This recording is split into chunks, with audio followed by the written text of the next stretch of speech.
Murali crime branch అతను నాకు phone చేసి 1 టౌన్ సిఐ సార్ మిమ్మల్ని పిలుస్తున్నాడు, ఏదో ఎలక్షన్ డ్యూటీ గురించి దాని గురించి సబ్జెక్ట్ మీతో మాట్లాడతారంట, అందరూ వస్తున్నారు కార్పొరేటర్లు, మీరు కూడా రమ్మని చెప్పేసి పిలిచినారు, అందుకే వచ్చినానని పిలుస్తున్నారు సార్ అంటే సరే అని చెప్పేసి 3:30కి నేను ఆ నుంచి బయలుదేరినాను.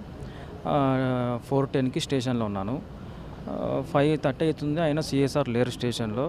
నేను అడిగాను సార్కి, సార్ సిఎస్ఆర్ ఇంకా రాలేదు కదా, ఏమైంది సార్ అంటే, లేదు డిఎస్పీ ఆఫీస్ దగ్గర ఉన్నారు, అక్కడికి వెళ్దామని చెప్పేసి సిఎస్ఆర్ వెహికల్స్లో నన్ను పిలుచుకొని పోయినారు, నన్ను ఇంకా వేరే వాళ్ళను.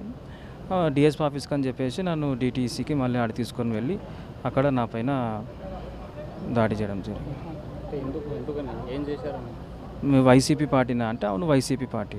ఎన్నేళ్ళ నుంచి పనిచేస్తాను, గత 14 సంవత్సరాల నుంచి వైసీపీ పార్టీలో పనిచేస్తున్నాను.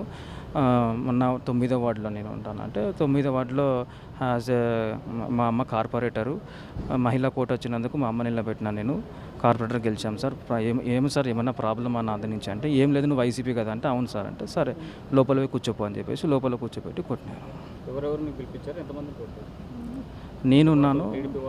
నేనున్నాను, పరమేశ్ అనే వ్యక్తి, Seshagiri 8th ward corporator. Paramesh 8th ward corporator, TDP పెద్ద మనిషి ఉన్నాడు. అయినా ఈ 5 సంవత్సరాలు నేను ఎమ్మెల్యేగా ఉన్నప్పుడు ఏ ఒక్క చిన్న సంఘటన జరిగిందా? మేము కొట్టాలనుకుంటే, లేదంటే కొట్టియాలనుకుంటే, పోలీసుకి వేరే రకంగా ఉపయోగించుకోవాలనుకుంటే తెలుగుదేశం పార్టీ నాయకులు గత 5 సంవత్సరాలలో ఉండేటోళ్ళ వాళ్ళు. మరీ ఇంత రాజకీయం నీచంగా చేయకూడదు. అది ఎవరు మాట్లాడినారో తెలియదు, కానీ అట్లాంటి నీచ రాజకీయాలు చేయాల్సిన మాకు అవసరం లేదు. ఒకవేళ వాళ్ళు అట్లా చేస్తే మాత్రం ఖచ్చితంగా మేము కూడా అదే రీతిలో స్పందిస్తాం.